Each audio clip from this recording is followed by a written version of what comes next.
Radhe Radhe friends. चातुर्मास के 4 महीनों में सबसे पहले आता है श्रावण मास, जो कि इस बार 11 जुलाई 2025 शुक्रवार से शुरू हो रहा है। स्कंद पुराण में स्वयं भगवान शिव कहते हैं उन्हें ये मास बहुत अत्यधिक प्रिय है और इसलिए इस मास में भगवान शिव की विशेष पूजा अर्चना और तपस्या की जाती है। इससे वे सरलता से प्रसन्न होते हैं और भक्त को अपनी इच्छा अनुसार वरदान देते हैं। तो चलिए आज के इस वीडियो में हम जानते हैं कि शास्त्रों के अनुसार श्रावण मास की व्रत विधि क्या है, इस मास में किन नियमों का पालन करना चाहिए, क्या खाना चाहिए और क्या छोड़ देना चाहिए और इस मास में कौन से कार्य नहीं करने चाहिए। श्रावण मास का पालन करने से क्या क्या लाभ मिलेंगे और इस मास में कौन से विशेष पर्व और व्रत किए जाते हैं, इन सब के विषय में आज हम इस वीडियो में चर्चा करेंगे। आज का ये वीडियो थोड़ा लंबा होगा लेकिन पूर्ण रूप से उपयोगी होगा। आपके सभी प्रश्नों के उत्तर एक साथ आपको इस वीडियो में मिल जाएंगे, तो अंत तक अवश्य देखिएगा, ये वीडियो अंत तक बने रहिएगा। तो चलिए आज का ये श्रावण मास विशेष वीडियो आरंभ करते हैं। सबसे पहले हम बात करते हैं कि इस बार श्रावण मास का प्रारंभ हो रहा है 11 जुलाई 2025 शुक्रवार के दिन से। ये पूरा होगा 9 अगस्त 2025 शनिवार के दिन से। वैदिक पंचांग के अनुसार ये 5वां महीना है। इस मास में आने वाली पूर्णिमा श्रवण नक्षत्र में पड़ती हैं और इसलिए इस मास को श्रावण कहा गया है। इसके अलावा भगवान शिव कहते हैं कि इस मास का महात्म्य इतना अधिक होता है कि उसका श्रवण मात्र करने से सभी सिद्धियां प्राप्त हो जाती हैं, इसलिए भी इस मास को श्रावण मास कहा गया है। ये मास आकाश की तरह अत्यंत निर्मल है, इसलिए इस मास को नभा के नाम से भी जाना जाता है। ये महीना वर्षा के मौसम की ठंडक के साथ साथ आध्यात्मिक ऊर्जा भी लेकर आता है। तो चलिए अब हम देखते हैं कि इस श्रावण मास के व्रत का आरंभ करने की क्या विधि है।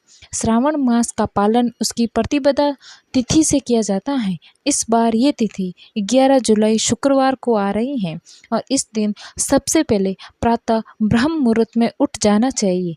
इस दिन ब्रह्म मुहूर्त का समय रहेगा सुबह 4:10 से लेकर 4:51 तक और ब्रह्म मुहूर्त में स्नान इत्यादि करें। उसके बाद आता है कि पहले दिन संपूर्ण स्नान करें, यानी कि सिर से लेकर पैर के अंगूठे तक। स्नान के बाद धुले हुए स्वच्छ वस्त्र पहने। अगर सफ़ेद रंग के वस्त्र हैं तो श्रेष्ठ हैं, सबसे श्रेष्ठ हैं सफ़ेद रंग के। उसके बाद अपने घर में जो पूजा का स्थान है या फिर मंदिर है उसे स्वच्छ कर लें। उसे पूरे स्थान को गंगा जल से छिड़क कर पवित्र बनाएं। उसके बाद भगवान के लिए कुछ मीठा भोग बनाएं और उसे भगवान को अर्पित करते हुए उन्हें जगाएं। अब मंदिर में या पूजा के स्थान पर भगवान शिव की प्रतिमा, शिवलिंग या फिर उनके चित्र की भी स्थापना करें। उन्हें स्वच्छ आसन पर स्थापित करें। उनका आह्वान करते हुए उन्हें अपने घर और जीवन में आमंत्रित करें। शिव पंचाक्षर मंत्र का जप करते हुए उनकी पूजा करें। अगर शिवलिंग या प्रतिमा है तो पंचामृत से उनका सबसे पहले अभिषेक करें। उसके बाद उन्हें निर्मल जल से अभिषेक करके वस्त्र से स्वच्छ कर लें। अब उन्हें चंदन, कपूर, बेलपत्र या दुर्वा, धतूरे के फूल इत्यादि अर्पित करें। उसके बाद उनकी आरती करें और फिर धूप तथा दीप अर्पित करें। भगवान शिव का पूजन समाप्त होने के बाद अब हाथ में गंगा जल लें और इसी श्रावण मास का संकल्प लेते हुए और मंत्रों का उच्चारण करें। प्रतिदिन प्रातः काल स्नान करना चाहिए, ब्रह्मचर्य व्रत का पालन करना चाहिए, नक्त भोजन करना चाहिए, पृथ्वी पर और जमीन पर सोने का प्रण लेना चाहिए। आपसे विशेष कृपा और भक्ति प्राप्त होगी। इस प्रकार शिवजी से प्रार्थना करो। उसके बाद शिवजी से प्रार्थना करते हुए इस श्रावण मास में आप जो भी संकल्प ले रहे हो वो संकल्प भगवान के सामने ले लें। उनसे इन संकल्पों को पूर्ण करने की शक्ति और दृढ़ता मांगी। इस प्रकार भगवान शिव के समक्ष संकल्प लेकर उस गंगा जल को तुलसी में अर्पित करें। उसके बाद आप एक आसन पर बैठकर निर्धारित संख्या में भगवान शिव के पंचाक्षर मंत्र की माला का जप कर सकते हैं या फिर शिव सहस्त्र नाम का पाठ कर सकते हैं। तो ये हो गई सबसे पहले आपके दिन प्रातः काल की पूजा विधि। चलिए अब बात करते हैं, अगर आप इस मास में प्रतिदिन भगवान शिव का रुद्र अभिषेक करना चाहते हैं तो कैसे करना चाहिए। श्रावण मास में रुद्र अभिषेक करने का बहुत महत्व है। ये अभिषेक आप प्रतिदिन अपने घर में शिवलिंग पर कर सकते हैं या फिर नज़दीकी अगर कोई शिव मंदिर है तो वहाँ जाकर भी कर सकते हैं। इस रुद्र अभिषेक के पूजन में शिवलिंग को जल के साथ साथ दूध, दही, घी, शहद और चक्कर ऐसे पंचामृत से स्नान करवाया जाता है। इन पदार्थों से अभिषेक करने पर भगवान शिव अत्यंत प्रसन्न होते हैं। वे भक्तों को आरोग्य, सुख, समृद्धि और आशीर्वाद प्रदान करते हैं। अभिषेक के दौरान वेदों के रुद्र मंत्र या फिर महामृत्युंजय मंत्र का उच्चारण किया जाता है। अभिषेक के बाद शिवलिंग पर चंदन का लेप करें और बेलपत्र अर्पित करें। बेलपत्र भगवान शिव को अति प्रिय है। इसकी त्रिपत्रीय पत्ती त्रिमूर्ति या फिर शिव के 3 नेत्रों का प्रतीक मानी जाती है। बेलपत्र के साथ भांग, धतूरा इत्यादि भी अर्पित किया जाता है। श्रद्धालु भक्त उसके बाद पुष्प और विशेषकर सफ़ेद या आँख या कनेर के फूल को अर्पित करते हैं। इसके बाद धूप बत्ती या अगरबत्ती अर्पित करते हैं और शुद्ध घी का दीपक जलाकर आरती करते हैं। रुद्र अभिषेक का समापन शिव जी की स्तुति और प्रार्थना के साथ किया जाता है। इस प्रकार अभिषेक करने से वातावरण शुद्ध होता है और भक्त के जीवन में आध्यात्मिक उन्नति होती है। इस प्रकार आप श्रावण मास में प्रतिदिन रुद्र अभिषेक कर सकते हैं। अगर आपके लिए प्रतिदिन पंचामृत स्नान करवाना संभव ना हो तो आप सिर्फ जल से भी अभिषेक करा सकते हैं और श्रावण मास के प्रत्येक सोमवार के दिन पंचामृत अभिषेक कर सकते हैं। अपनी क्षमता, अपनी अनुकूलता के अनुसार इस नियमों का पालन अवश्य करें। चलिए अब देखते हैं कि इस श्रावण मास में किन किन नियमों का पालन करना चाहिए। श्रावण मास में भगवान शिव की आराधना करने और उन्हें प्रसन्न करने के लिए कुछ विशेष नियमों का पालन करना चाहिए और ये नियम हम आपको यही बता रहे हैं। ये नियम हम आपको नहीं बता रहे हैं बल्कि ये सभी नियम स्वयं भगवान शिव सनत कुमार से कह रहे हैं और इसका वर्णन हमें स्कंद पुराण में मिलता है। इन नियमों का हमें सार स्कंद पुराण में मिलता है। चलिए देखते हैं कि भगवान शिव क्या कहते हैं। सदाचारों भूमशयी प्रातः स्नाय जितेंद्रिय मत पूजा प्रत्यहम कुर्यात एकाग्र कृत मानस। अर्थात इस विशेष मास में मनुष्य को सदाचार, प्राणायाम, भूमि पर शयन करने वाला, प्रातः स्नान करने वाला, जितेंद्रिय होकर एकाग्र किए गए मन से मेरी पूजा करनी चाहिए। इस माह में शिव जी की प्रदक्षिणा, उनके पवित्र मंत्रों का जप और उन्हें नमस्कार करना चाहिए। इस मास में प्रातः ब्रह्म मुहूर्त में उठकर स्नान करना चाहिए। अगर पवित्र नदी आसपास में है और उसमें स्नान कर सकते हैं तो बहुत अच्छा है। अगर नहीं है तो अपने स्नान करने के जल में गंगा जल के कुछ बूंदे डाल दीजिए और फिर सभी पवित्र नदियों का आह्वान करते हुए स्नान कीजिए।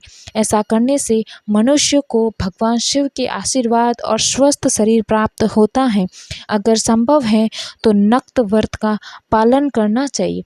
नक्त व्रत का अर्थ होता है दिन में एक ही समय भोजन करना। ये हमारी वैदिक परंपरा है और उपवास का एक प्रकार है जिसमें संपूर्ण निराहार नहीं रहना होता है, अपितु दिन में सिर्फ एक बार ही भोजन लेना होता है। कई भक्त ये नक्त व्रत निर्जला के साथ भी करते हैं, यानी वह पूरा दिन जल और अन्न दोनों का त्याग करते हैं और रात्रि में एक ही समय इन दोनों का सेवन करते हैं। कुछ भक्त निर्जला नहीं रखते, यानी कि वह दिन में जल लेते हैं, दूध लेते हैं, फल लेते हैं और फिर रात्रि में अन्न भोजन लेते हैं। और कुछ भक्त सिर्फ दिन में जल के साथ ही नक्त व्रत करते हैं। आप अपनी क्षमता के अनुसार इस व्रत को कर सकते हैं। नक्त व्रत के विषय में बताते हुए भगवान शिव कहते हैं यति और सन्यासियों को दिन की समाप्ति से पहले यानी कि सूर्यास्त के बाद की 3 घड़ियों को छोड़कर उसके बाद भोजन करना चाहिए। और गृहस्थ भक्त को जो कि नक्त व्रत का पालन करते हैं उन्हें रात्रि में भोजन करना चाहिए। जब तारे दिखाई दें तब गृहस्थ दिन में एक समय भोजन ले सकता है, और जब सूर्य मंद पड़ जाए और अपनी छाया शरीर से दुगनी हो जाए तब यतियों और सन्यासियों को भोजन लेना चाहिए। नक्त व्रत में आप अन्न भोजन भी ले सकते हैं, लेकिन इस मास में हरी पत्तेदार सब्जियां, साग का विशेष रूप से त्याग किया जाता है। इसके उपरांत इस मास में ब्रह्मचर्य को कठोरता से पालन करना चाहिए। भगवान शिव आदि योगी हैं और वे अपने आचरण से जितेंद्रिय होना सिखाते हैं। कामदेव का प्रसंग हम सब जानते हैं, इसलिए उन्हें प्रसन्न करने के लिए अपने इंद्रियों पर संयम रखते हुए अधिक से अधिक सात्विक मनोभाव को अंगीकार करना चाहिए, और ये तभी हो पाएगा जब आप आहार सात्विक और शुद्ध रहेगा। इसलिए इस मास में लहसुन, प्याज, चाय, कॉफ़ी इत्यादि तामसिक पदार्थों का सेवन छोड़ देना सही। मांस, मछली, अंडे इनका तो स्वाभाविक रूप से आप हमेशा के लिए त्याग करना चाहिए। मांसाहार से बड़ी कोई हिंसा नहीं, और भगवान शिव ऐसे लोगों पर कभी प्रसन्न नहीं होते। अन्य जीवों की हिंसा करते हो उन पर भगवान कभी प्रसन्न नहीं होते। अपनी किसी भी व्यक्ति या वस्तु के लिए मन में नकारात्मक भाव नहीं आना चाहिए। जीवा से किसी भी निंदा या दोषों के विषय में चर्चा नहीं करनी चाहिए। किसी से द्वेष नहीं करना, क्रोध नहीं करना, झूठ नहीं बोलना, ये सभी कार्य श्रावण मास में तो नहीं करने चाहिए। ऐसा करने से भगवान शिव प्रसन्न नहीं होंगे। चलिए अब देखते हैं कि श्रावण मास में किन किन चीज़ों को बिल्कुल भी नहीं करना चाहिए। सब श्रावण मास में अगर आप पालन कर रहे हो तो सबसे पहले बाहर का भोजन या फिर तामसिक आहार छोड़ दीजिए। कम से कम 1 महीने के लिए घर पर बना हुआ सात्विक भोजन ही लें। सुबह देर से ना उठें, सुबह ब्रह्म मुहूर्त में ही उठें। प्रातःकाल कम से कम सूर्योदय से पहले उठकर स्नान कर लें। जुआ, शराब, तंबाकू इत्यादि जो भी व्यसन आपने अगर पाल रखे हैं, जो भी आपने कर रखे हैं, उन्हें अभी इस महीने में बंद कर दीजिए। हालांकि जो लोग ये करते हैं उनके लिए भगवान शिव इस मास में ज़्यादा से ज़्यादा अपने खुद के साथ समय व्यतीत कीजिए, क्योंकि वही आप पर अपने आप को मिला पाएंगे। अनावश्यक लड़ाई झगड़े, वाद विवाद करने की कोई ज़रूरत नहीं है। इन सभी चीज़ों से बचकर दूर रहें। आइए अब हम देखते हैं कि श्रावण मास में क्या खाना चाहिए और क्या नहीं। इस मास में आप अधिक से अधिक सात्विक भोजन लीजिए। भगवान को अर्पित किया हुआ भोजन लीजिए। शास्त्रों के अनुसार श्रावण मास में हरी पत्तेदार सब्जियां नहीं खानी चाहिए, जैसे कि पालक, सरसों, मेथी, पत्ता गोभी या फिर किसी भी प्रकार का साग। इसका एक धार्मिक कारण और शुद्धता है, और वैज्ञानिक कारण ये है कि बारिश में इन पत्तेदार सब्जियों में कीटाणु सबसे ज़्यादा पनपने लगते हैं, इसलिए इनका सेवन नहीं करना चाहिए। इसमें आप धनिया पत्ता, पुदीना और कड़ी पत्ता ले सकते हैं। इस मास में बासी भोजन ना लें, और ये तामसिकता बढ़ाने वाला बताया गया है, इसलिए एक दिन पहले बनाकर फ्रीज में रख कर दूसरे दिन खाने की जो आपकी आदत पड़ी हुई है उसे कम से कम आप श्रावण मास में तो छोड़ ही दीजिए। इसके अलावा मांसाहार, लहसुन, प्याज, मशरूम इत्यादि बना हुआ कोई भी आहार तामसिक होता है, इसलिए उसे भी नहीं खाना चाहिए। ज़्यादा तला हुआ, भुना हुआ, मसाला वाला, अत्यंत तीखा और फिर कड़वा भोजन भी नहीं लेना चाहिए। एक ही तेल में बार बार तली हुई चीज़ें सिर्फ उस आहार के पोषक तत्वों को नष्ट कर देती हैं, अपितु वो हमारी मानसिक चेतना को भी खराब करती हैं। इसलिए इस मास में बाहर का बना हुआ जंक फूड, चाइनीज़ फूड, समोसे, कचौड़ी, पूरी इत्यादि सारी चीज़ें बंद कर दीजिए। अगर आप इस मास में नक्त व्रत कर रहे हैं तो दिन में एक ही समय भोजन ले सकते हैं, लेकिन अगर आप दिन में एक ही बार भोजन करने वाले हैं तो प्रयास करें कि ये भोजन सात्विक, हल्का फुल्का हो, क्योंकि रात्रि में भोजन करके सोएंगे तो उसके पाचन में आपका शरीर स्थिर पड़ जाएगा। उसके उपरांत कुछ लोग फलाहार के साथ भी श्रावण मास का पालन करते हैं। इसमें दूध, फल, कंदमूल, सूखे मेवे और फलों का रस, दूध से बने हुए पदार्थ इत्यादि ले सकते हैं। इसमें एकादशी आहार भी लिया जा सकता है। इस मास में आहार का विशेष ध्यान के पीछे विशेष ध्यान रखने के पीछे का कारण एक ये भी है कि हमें ऐसा आहार और ऐसा भोजन लेना चाहिए जिससे हमारी मानसिक चेतना शुद्ध और सात्विक बनी रहे, हम अधिक से अधिक आध्यात्मिक जप तपस्या कर्म में प्रवृत्त हो सके। आइए अब बात करते हैं श्रावण मास में। इस श्रावण मास में अब कौन कौन से व्रत विशेष आते हैं, इनका पालन करना चाहिए। तो स्कंद पुराण के अनुसार भगवान शिव कहते हैं कि इस श्रावण मास में आने वाली प्रत्येक तिथि महत्वपूर्ण है और हर दिन कोई ना कोई व्रत आता है। इस श्रावण मास में आने वाले प्रत्येक सोमवार के दिन भगवान शिव का श्रावण सोमवार का व्रत किया जाता है। जो भक्त 16 सोमवार का व्रत करते हैं वे इसी श्रावण मास के सोमवार से व्रत आरंभ करते हैं। इसके अलावा इस मास के प्रत्येक मंगलवार के दिन मंगला गौरी का व्रत किया जाता है जो कि देवी पार्वती को समर्पित है। प्रत्येक बुधवार को बुध देव का व्रत और गुरुवार को बृहस्पति देव का व्रत किया जाता है। शुक्रवार को जयंती का व्रत और शनिवार को शनिदेव तथा नरसिंह देव का व्रत किया जाता है। प्रत्येक रविवार को सूर्य नारायण देव का व्रत करना चाहिए। इसके उपरांत श्रावण मास के शुक्ल पक्ष की द्वितीय तिथि के दिन औदुंबर नामक व्रत होता है। शुक्ल पक्ष की तृतीया के दिन गौरी व्रत आता है। शुक्ल पक्ष की चतुर्थी के दिन दुर्वा गणपति नामक व्रत किया जाता है जिसे विनायक चतुर्थी भी कहते हैं।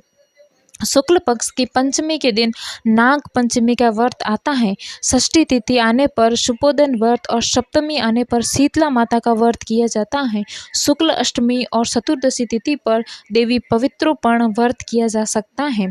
शुक्ल और कृष्ण दोनों पक्ष की नवमी तिथियों को कुमारी और नक्त व्रत किया जाता है। शुक्ल पक्ष की 10वीं दिन आशा नामक व्रत किया जाता है और इस मास में आने वाली दोनों एकादशी तिथियां बहुत ही महत्वपूर्ण है जिसमें कामिका एकादशी और पवित्रोपण एकादशी का पालन करना चाहिए। द्वादशी तिथि में भगवान श्री हरि का पवित्रोपण और भगवान श्रीधर की पूजा आराधना करने से मनुष्य परम उच्च गति को प्राप्त होता है। श्रावण मास के शुक्ल पक्ष की त्रयोदशी तिथि पर कामदेव की षोडश पूजा की जाती है और इसी मास के कृष्ण पक्ष की चतुर्थी तिथि को संकष्टी चतुर्थी के नाम से जाना जाता है। पंचमी को मानव कल्पादि नामक व्रत किया जाता है। श्रावण मास की पूर्णिमा तिथि विशेष है। इस दिन रक्षाबंधन का पर्व आता है और बलराम पूर्णिमा भी मनाई जाती है। श्रावण मास की अमावस्या के दिन विशेष पिठोरा व्रत किया जाता है जिसमें कुशों का ग्रहण वृषभ का पूजन किया जाता है। इसी मास में कृष्ण पक्ष की अष्टमी के दिन कृष्ण जन्माष्टमी का अत्यंत पावन पर्व भी आता है। इसके बाद इस मास में हरियाली तीज, मासिक शिवरात्रि, रोहिणी व्रत, स्कंद षष्ठी, कल्की जयंती, प्रदोष व्रत, गायत्री जयंती, हरगिव जयंती, नरली पूर्णिमा और संस्कार दिवस भी इस मास में ही आते हैं। तो ये थे इस मास के सभी व्रत और पर्व।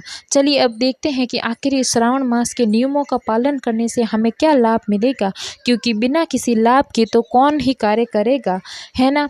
ये बात हमारे भगवान आशुतोष भी जानते हैं कि बिना कार्य किए अगर कोई लाभ ना मिले तो कोई कार्य होता ही नहीं है।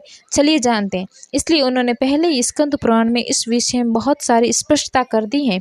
चलिए जानते हैं श्रावण मास में कौन से नियमों का पालन करने से क्या क्या लाभ मिलेगा। भगवान शिव सनत कुमार से कहते हैं कि इस श्रावण मास में जो भी सत्कर्म किए जाते हैं और नियमों का पालन किया जाता है उसका अनंत गुना अधिक फल मिलता है। जो व्यक्ति इस मास में अपनी कोई भी प्रिय वस्तु को त्याग कर देता है वह इस लोक में और परलोक में लाख गुना बढ़कर उसे अनंत रूप में पुनः प्राप्त होती है। इसलिए इस मास में अधिक से अधिक दान देना चाहिए। धन का दान, अन्न का दान, वस्त्र इत्यादि का दान। इस मास में जो व्यक्ति रुद्र अभिषेक करता है उसके मंत्रों का पाठ के अक्षर की संख्या से एक एक अक्षर के लिए करोड़ करोड़ वर्षों तक वह रुद्र लोक में रहकर सम्मानित होता है। पंचामृत से अभिषेक करने वाले मनुष्य को अमृतत्व प्राप्त होता है। जो मनुष्य भूमि पर शयन करता है उसे 9 प्रकार के रत्नों से जड़ी हुई सुंदर कोमल वस्त्र से आच्छादित 10 तकियों से युक्त रत्न निर्मित दीपों से मंडित हाथी दांत की या फिर चंदन से बनी हुई उत्तम शैया प्राप्त होती है। जो इस मास में ब्रह्मचर्य का व्रत का पालन करता है उसके वीर्य की दृढ़ पुष्टि होती है। उसका ओज, बल और शरीर की स्वस्थता बढ़ती है। जो निष्काम भाव से ब्रह्मचर्य का पालन करते हैं उसे ब्रह्म तत्व की प्राप्ति होती है, और जो सकाम भाव से ब्रह्मचर्य का पालन करता है उसे स्वर्ग, सुंदर देव कन्याओं की प्राप्ति होती है। इस मास में दिन में या फिर रात्रि में या सिर्फ रात्रि के समय भोजन करते समय जो भी मनुष्य मौन व्रत धारण करता है वह महान वक्ता बन जाता है। वह सभी शास्त्रों में कुशल, वेद वेदांगों में पारंगत बनता है। उसकी बुद्धि बृहस्पति के समान बन जाती है। मौन व्रत धारण करने वाले व्यक्ति को व्रत के अंत में घंटा और पुस्तक का दान किए देना चाहिए।